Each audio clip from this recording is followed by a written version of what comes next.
আমার স্বামী তার প্রেমিকাকে গর্ভবতী করে ফেলেছে, আর আজ তার পুরো পরিবার আমার এই ড্রয়িং রুমে বসিয়ে আমাকে আমার নিজের বাড়ি ছেড়ে চলে যেতে বলছে। আমি চিৎকার করিনি, আমি কাঁদিনি, শুধু আলতো করে হাসলাম। একটা মাত্র বাক্য বললাম, আর দেখলাম মুহূর্তের মধ্যে 6টি মুখ কিভাবে ফ্যাকাশে হয়ে গেল। সেদিন রোববার বিকেল, আরিফ হুট করেই কানিজকে নিয়ে বাড়িতে হাজির হলো। কানিজ হালকা গোলাপি রঙের একটা সালোয়ার কামিজ পরে আরিফের পাশে এসে দাঁড়ালো, এক হাত পেটের ওপর রাখা, এমন একটা ভাব যেন সে মস্ত বড় কোনো যুদ্ধ জয় করে ফেলেছে। তাদের পেছনে সোফায় বসেছিল আরিফের মা, বাবা, ছোট ভাই, বোন আর চাচি।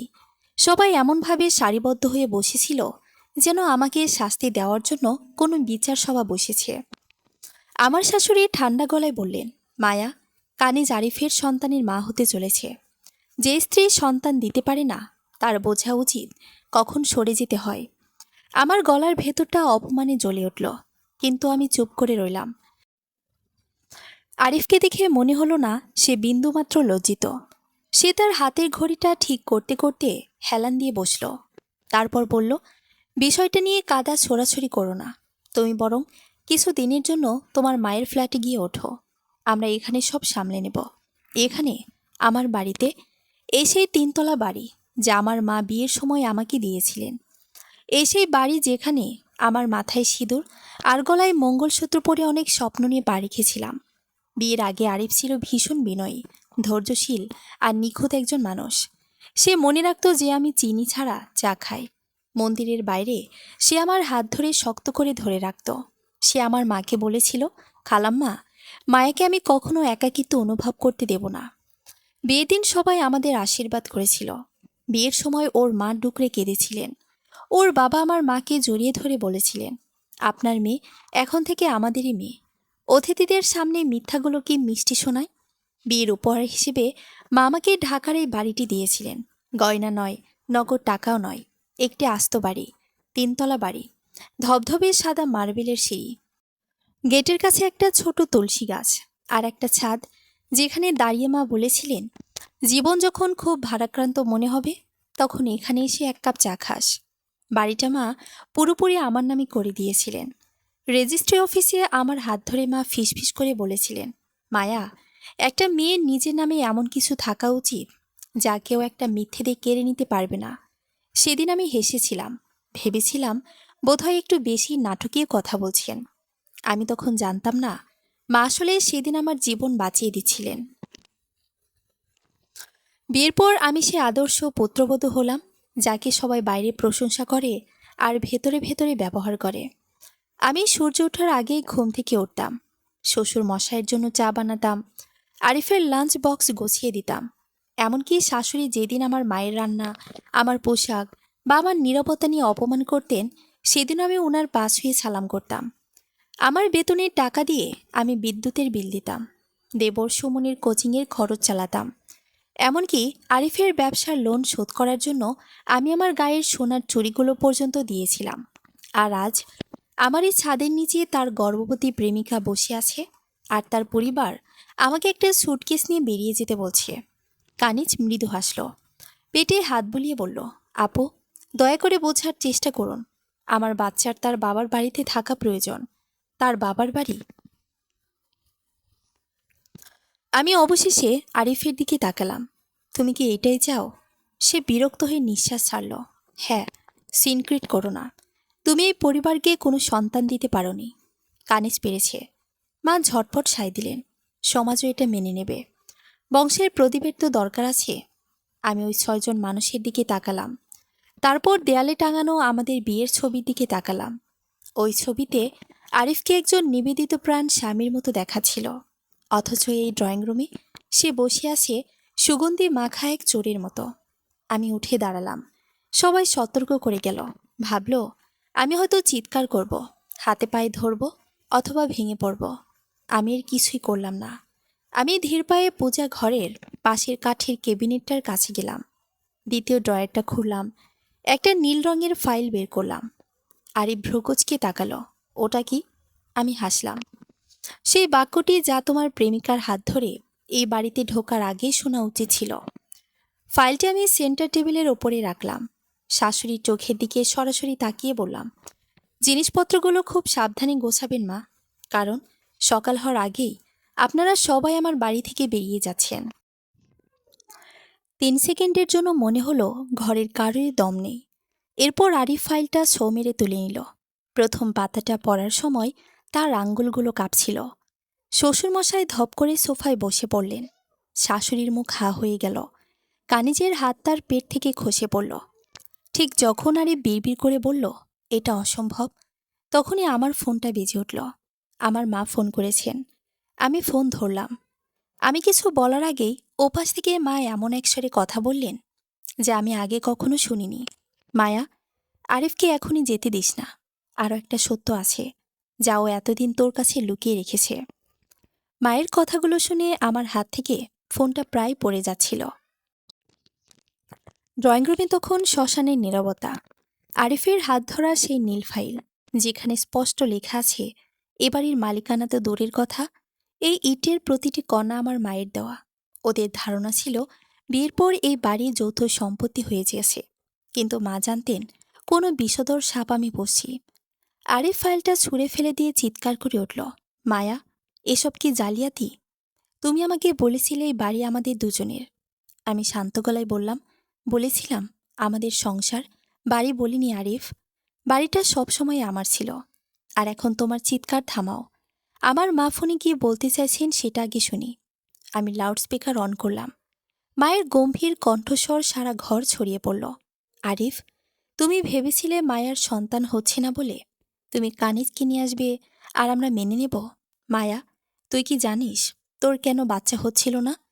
বিয়ের 2 বছর পর যখন তোরা ডাক্তারের কাছে গিয়েছিলি, তখন আরিফ তোকে মিথ্যে রিপোর্ট দেখিয়েছিল। সমস্যা ওর ছিল, তোর নয়। ও জানতো সত্যিটা জানাজানি হলে ওর পুরুষত্ব নিয়ে টান পড়বে, তাই ও সব দোষ তোর ঘাড়ে চাপিয়ে তোকে তিলে তিলে শেষ করেছে। কথাটা শোনা মাত্রই কানিজ বিদ্যুৎস্পৃষ্টের মতো আরিফের থেকে 2 হাত দূরে সরে গেল। আরিফের মা বাবা একে অপরের দিকে তাকাতে লাগলেন। আরিফের কপাল বেয়ে ঘাম ঝরছে। সে তোতলাতে তোতলাতে বলল, মা, আপনি এসব কী বলছেন? কানিজ তো প্রেগনেন্ট। যদি আমার সমস্যা থাকতো তাহলে ও মা হচ্ছে কিভাবে? ওপাশ থেকে মা একটা তাচ্ছিলের হাসি হাসলেন। সেই উত্তরটা তোমার কানিজই ভালো দিতে পারবে। কানিজ, তোমার কি মনে আছে 3 মাস আগে ল্যাব 8-এর এই ক্যাফেটেরিয়ার তুমি কার সাথে দেখা করেছিলে? মায়ার মামাতো ভাই রনি সব দেখেছে। এমনকি তোমাদের সেই বিশেষ মুহূর্তের ছবিগুলো এখন আমার হাতে। আরিফ, যে সন্তানকে তুমি বংশের প্রদীপ ভাবছ, সেই প্রদীপ অন্য কারো হাতে জ্বালানো। মুহূর্তের মধ্যে পাশার দান উল্টে গেল। যে কানিজ একটু আগে মহারানীর মতো পেটে হাত দিয়ে বসেছিল, সে এখন থরথর করে কাঁপছে।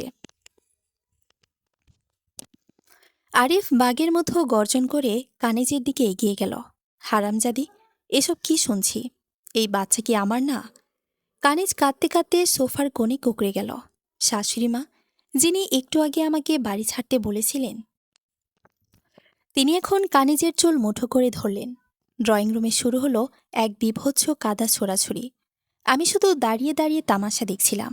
একসময় আমার খুব কষ্ট হতো, আজ হচ্ছে শুধু ঘৃণা। থামো, আমি চিৎকার করে বললাম। সবার নজর আমার দিকে। আমার ড্রয়িং রুমে এই নোংরামি আমি বরদাস্ত করব না। আরিফ, তোমার মা একটু আগে বলেছিলেন না, যে সন্তান দিতে পারে না তার সরে যাওয়া উচিত? এখন তো জানা গেল তুমি সেই অক্ষম ব্যক্তি। আর কানিজ, সে তো তোমাকে জ্যান্ত ধোঁকা দিয়েছে। এবার তোমরা সবাই মিলে এই বংশের প্রদীপ নিয়ে আমার বাড়ি থেকে বিদায় হও। শ্বশুরমশাই কাচুমাচু হয়ে বললেন, মা মায়া, আমাদের একটু সময় দাও। এই রাতে আমরা কোথায় যাব? আমি দরজার দিকে আঙ্গুল নির্দেশ করে বললাম, ঠিক যেখানে আমাকে পাঠাতে চেয়েছিলেন। আরিফের তো অনেক অহংকার ছিল। এখন দেখো, তার এই পরিবারকে রাস্তার মোড়ে দাঁড় করালে সমাজ কতটা হাততালি দেয়। গেট দিয়ে বের হওয়ার সময় তোমাদের ব্যাগগুলো চেক করা হবে। আমার কেনা একটা সুতো যেন এ বাড়ি থেকে বাইরে না যায়। আরিফ আমার পায়ে ধরতে এলো। মায়া, আমাকে একটা সুযোগ দাও। আমি বুঝতে পারিনি। আমি ওর হাতটা ঝটকা দিয়ে সরিয়ে দিলাম। সুযোগ তো তুমি কানিজকে দিয়েছো আরিফ, এখন ওর বাচ্চার বাবা হওয়ার দায়িত্ব পালন করো। দারোয়ান। 10 মিনিটের মধ্যে আমার সাজানো ড্রয়িং রুমটা খালি হয়ে গেল। ওরা যখন গেট দিয়ে বের হচ্ছিল, পাড়ার মানুষ জানালার ফাঁক দিয়ে উকি দিচ্ছিল। ওই 6টি মুখ এখন ফ্যাকাশে নয়, অপমানে কুচকুচে কালো হয়ে গেছে। আমি দরজাটা বন্ধ করে সোফায় বসলাম। খুব একা লাগছে না, বরং মনে হচ্ছে বছরের পর বছর ধরে বয়ে বেড়ানো একটা পাথর আজ বুক থেকে নেমে গেছে। হঠাৎ টেবিলের উপর পড়ে থাকা আরিফের ফোনটা বেজে উঠল। স্ক্রিনে একটা অপরিচিত নম্বর থেকে মেসেজ এলো, টাকাটা কালকের মধ্যে না দিলে কানিজের আসল রিপোর্ট আরিফকে পাঠিয়ে দেব। আমি হাসলাম। খেলা তো কেবল শুরু হলো। আরিফের ফোনটা হাতে নিয়ে আমি মেসেজটার দিকে তাকিয়ে রইলাম। ব্ল্যাকমেইল, তার মানে কানিজের এই নাটক আর প্রতারণার জাল আরও অনেক দূর বিস্তৃত। আমি মেসেজটা নিজের ফোনে ফরওয়ার্ড করে আরিফের ফোনটা ড্রয়ারে রেখে দিলাম। বাইরে তখন ঝুম বৃষ্টি নামছে, পুরো বাড়িটা নিঝুম। কিছুক্ষণ আগে যে ড্রয়িং রুমে 6জন মানুষ আমাকে অপমান করেছিল, সেখানে এখন শুধু আমি আর আমার একাকিত্ব। কিন্তু এই একাকিত্বে কোনো দুর্বলতা নেই, আছে এক অদ্ভুত প্রশান্তি। পরদিন সকালে কলিং বেলের শব্দে আমার ঘুম ভাঙল। দরজা খুলতে দেখলাম পুলিশের পোশাকে এক ভদ্রলোক, আর তার পেছনে আরিফ ও তার মা দাঁড়িয়ে আছে। আরিফের চোখ মুখ ফোলা, চুল উস্কো খুস্কো, কিন্তু তার চোখে এখন অদ্ভুত এক জেদ। পুলিশ অফিসার বললেন, মিসেস মায়া, আপনার স্বামী অভিযোগ করেছেন আপনি তাকে এবং তার পরিবারকে জোরপূর্বক বাড়ি থেকে বের করে দিয়েছেন। আইনত আপনি বিয়ের পর এভাবে ওনাদের বের করতে পারেন না। আমি একটুও ঘাবড়ালাম না, শান্তভাবে অফিসারকে ভেতরে আসতে বললাম। ড্রয়িং রুমে বসে আমি ফাইলটা আবার বের করলাম। অফিসার, এই বাড়িটি আমার মা আমাকে দান করেছেন। এটা কোনো পৈতৃক সম্পত্তি নয় বা বিয়ের পর কেনা যৌথ সম্পত্তিও নয়। এবং দ্বিতীয়ত, আমি কাউকে জোর করে বের করিনি। আমার স্বামী অন্য একজন নারীকে গর্ভবতী করে এই বাড়িতে এনে তুলেছিলেন এবং আমাকে এই বাড়ি ছাড়ার হুমকি দিচ্ছিলেন। সেটার প্রমাণ আমার সিসিটিভি ফুটেজে আছে। অফিসার ফুটেজ দেখার পর আরিফের দিকে কড়া চোখে তাকালেন। আরিফ তোতলাতে শুরু করলো, কিন্তু স্যার, আমি তো ওর স্বামী, আমারও তো এই বাড়িতে অধিকার আছে। আমি মুচকি হাসলাম। অধিকার? আরিফ, যে স্বামী তার স্ত্রীর বন্ধ্যাত্বের মিথ্যের রিপোর্ট বানিয়ে বছরের পর বছর তাকে মানসিক নির্যাতন করে, তার কোনো অধিকার থাকে না। অফিসার, আমার কাছে আরও একটা জিনিস আছে। আমি আমার ফোন থেকে সেই ব্ল্যাকমেলারের মেসেজটা অফিসারকে দেখালাম। বললাম, আরিফ যাকে এ বাড়ির মালকিন করতে চেয়েছিল, সেই কানিজ আসলে কার সাথে কি ডিল করেছে তাই মেসেজে স্পষ্ট। আমি চাই আপনারা তদন্ত করে দেখুন কানিজের সাথে আরিফের এই সন্তানের সম্পর্কটা আসলে কতটুকু সত্যি।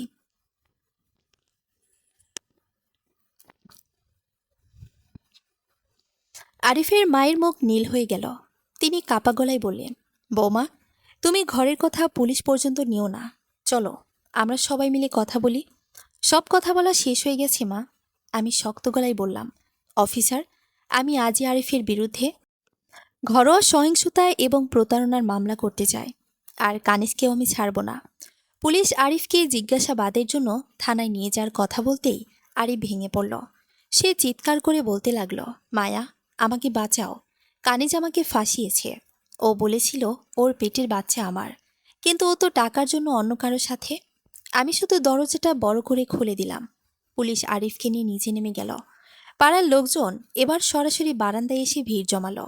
যে সম্মান নিয়ে আরিফ চলত, আজ তা ধুলোয় মিশে গেল। বিকেলে আমি সেই ব্ল্যাকমেল করা নম্বরটিতে ফোন দিলাম। ওপাশ থেকে একটা কর্কশ কণ্ঠ বলল, হ্যালো আরিফ ভাই, টাকা রেডি? আমি শান্ত স্বরে বললাম, আমি আরিফ নই, আমি মায়া। আপনি যে রিপোর্টের কথা বলছেন সেটা নিয়ে আমার বাড়িতে আসুন। আমি আপনাকে ডাবল টাকা দেব, শুধু সত্যিটা আমার চাই। ওপাশ থেকে লোকটা কিছুক্ষণ চুপ থেকে বলল, ঠিক আছে, সন্ধ্যায় আসি। সন্ধ্যায় যখন লোকটা এলো, আমি একা ছিলাম না, আমার সাথে ছিল আমার আইনজীবী। লোকটা যখন তার ব্যাগ থেকে ফাইল বের করলো, আমার পায়ের নিচের মাটি সরে গেল। কানিজ শুধু আরিফকে ধোঁকা দেয়নি, সে এক বিশাল আন্তর্জাতিক মানব পাচার চক্রের সাথে জড়িত হওয়ার পরিকল্পনা করেছিল, যার প্রথম শিকার হতো আমার এই বাড়ি। হঠাৎ কলিং বেল বেজে উঠল।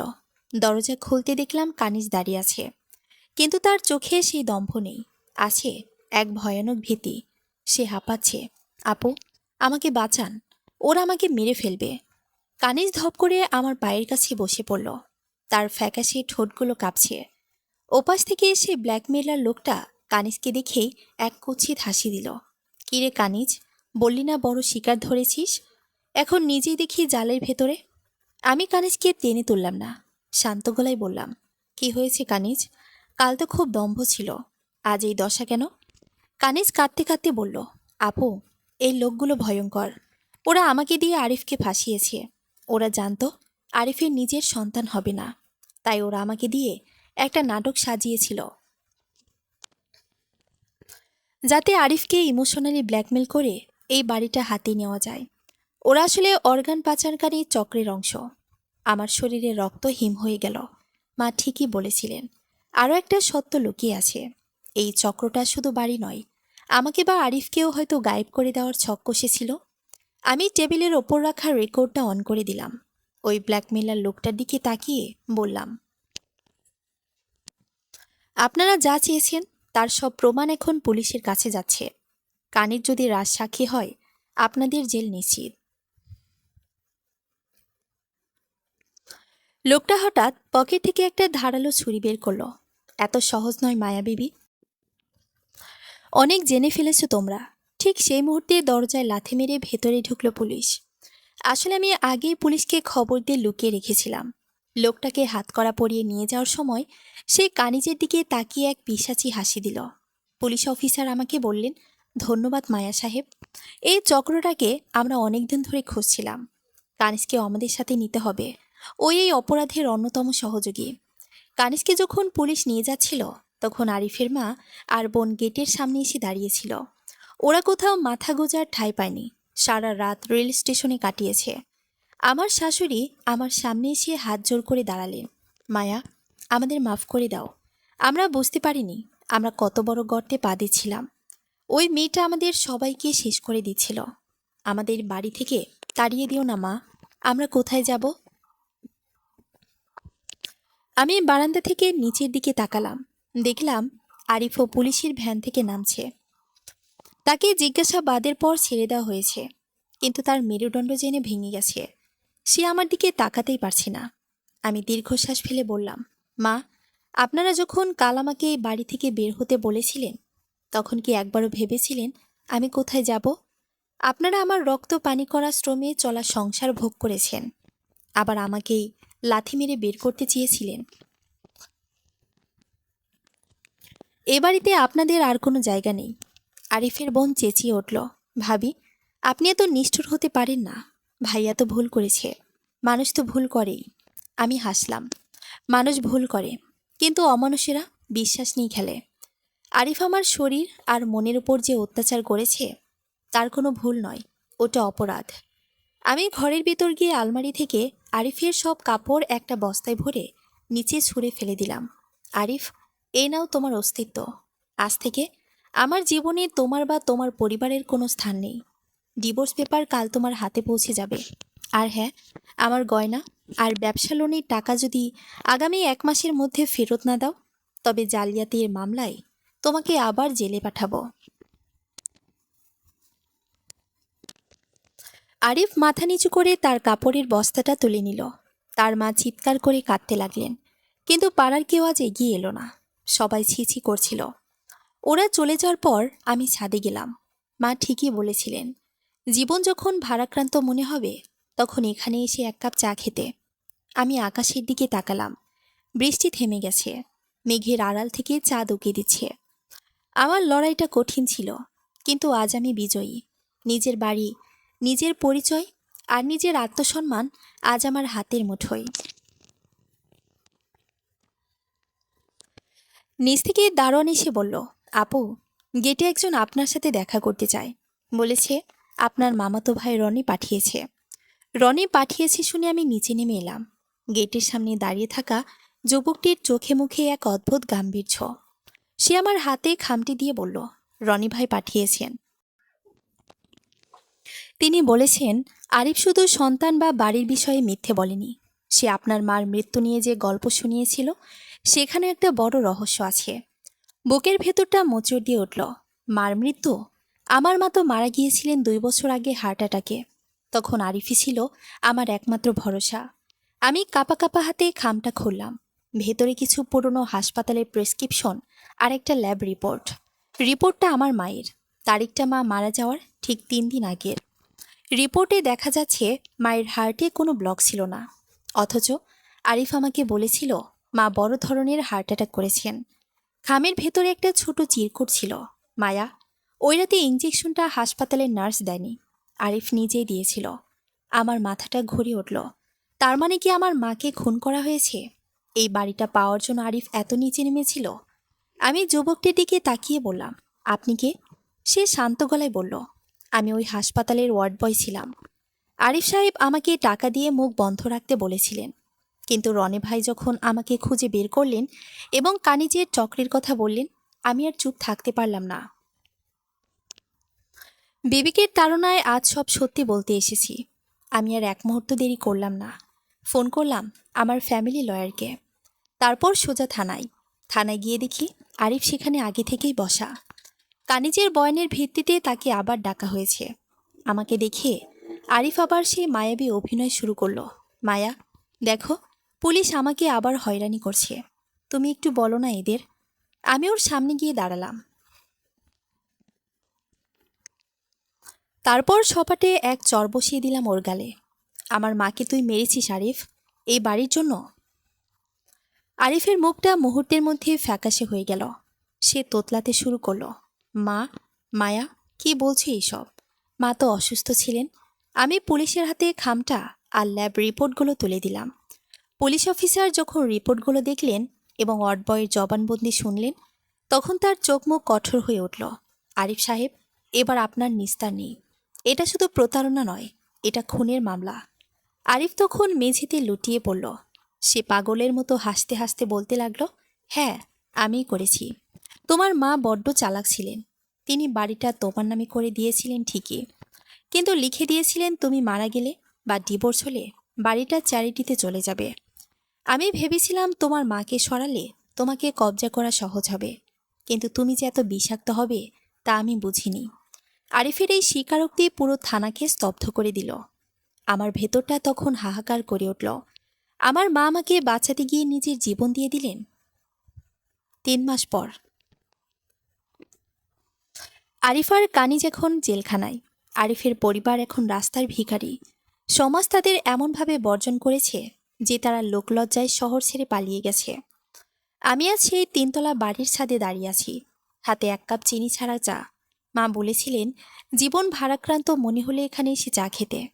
আজ জীবন ভারাক্রান্ত নয়, আজ জীবন ভারমুক্ত। রনি পাশে এসে দাঁড়ালো, বলল, মায়া আপু, এবার একটু নিজের কথা ভাবো। আমি হাসলাম। নিজের কথাই তো ভাবছি রনি। এই বাড়িটা আমি একটা এতিমখানায় দান করে দিচ্ছি, তবে 1তলাটা আমার ছোট ডায়েরির অফিস হবে, যেখানে নির্যাতিত মেয়েরা তাদের গল্প বলবে, আর আমি তাদের বিচার পাওয়ার লড়াইয়ে সাহায্য করব। আমি ছাদ থেকে নিচের তুলসী গাছটার দিকে তাকালাম। মনে হলো মা সেখানে দাঁড়িয়ে হাসছেন। তিনি আমাকে যে কবজ করে দিয়েছিলেন তার নাম আত্মসম্মান। আর সেই বর্ম পরেই আমি আমার জীবনের নতুন যুদ্ধ শুরু করতে প্রস্তুত। সমাপ্ত। গল্পটি শেষ পর্যন্ত পড়ার জন্য ধন্যবাদ। মায়ার এই জয় আপনার কেমন লাগলো? কমেন্টে আপনার মতামত জানান। আপনাদের ভালোবাসায় হয়তো শীঘ্রই নতুন কোনো গল্প নিয়ে ফিরব, ইনশাআল্লাহ।